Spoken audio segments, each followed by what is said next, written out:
Bismillahirrahmanirrahim. Assalamualaikum warahmatullahi wabarakatuh.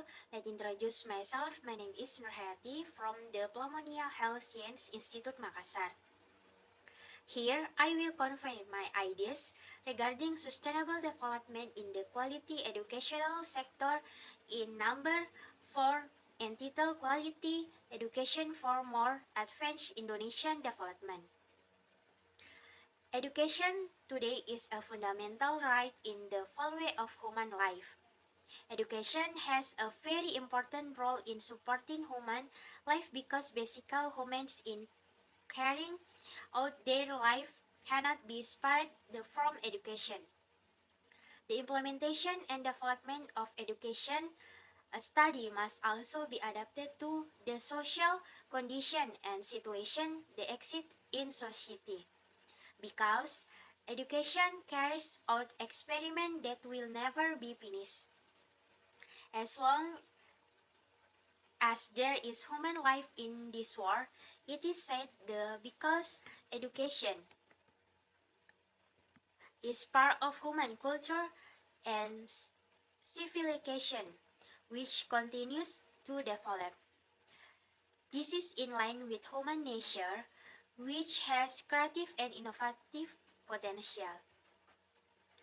Education not only plays a role in creating the young generation as agents of change who bring about change, but the young generation must be able to become producer agents who are able to create real change.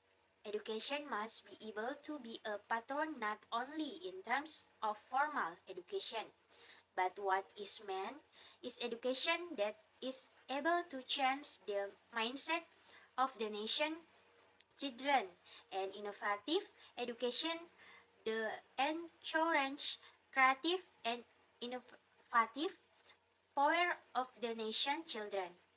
The younger generation and innovation agents can make important and significant contribution to implementing applicable sustainable development concepts.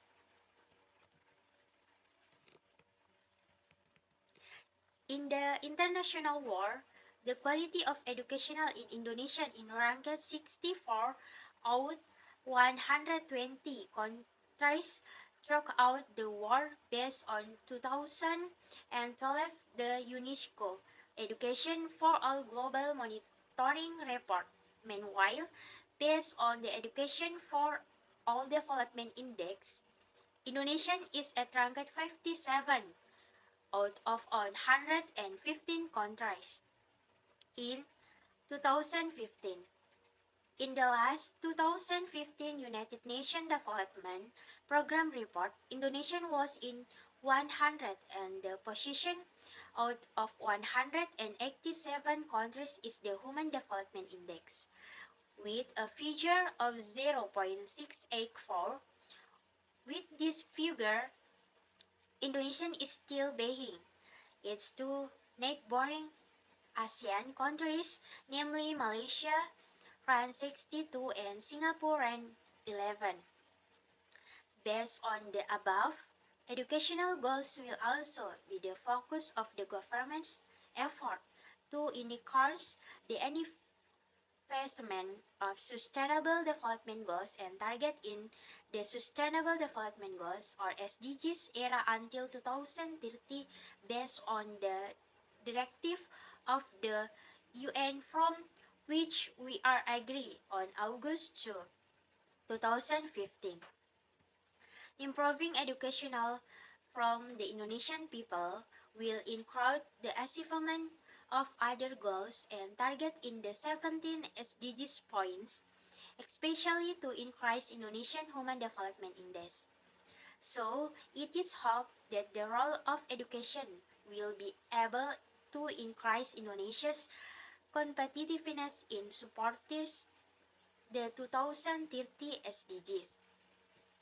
Seeing that in Indonesia there are still many young children who have dropped out of school simply because of economic limitation, so they drop off of school and chose to work. Of course, This is something the government must pay attention to because the younger generation is the nation's successor. By implementing an inclusive education system to ensure that all children in a country have access to education so that there are no difference because every child has the right to learn and go to school. The key to country success is to have an intelligent young generation succeeding in the nation so that development gets better. Apart from that, in this inclusive education, the government must have a skill development program for each young generation so that it is able to produce an intelligent generation with the skill and skills they have. Improving character education can also solve development problems. One of the problems often faced is violence, sexual abuse, and harassment. This must be overcome through character education, which is given here to children. Free association also influence the need for character education both at home and at school.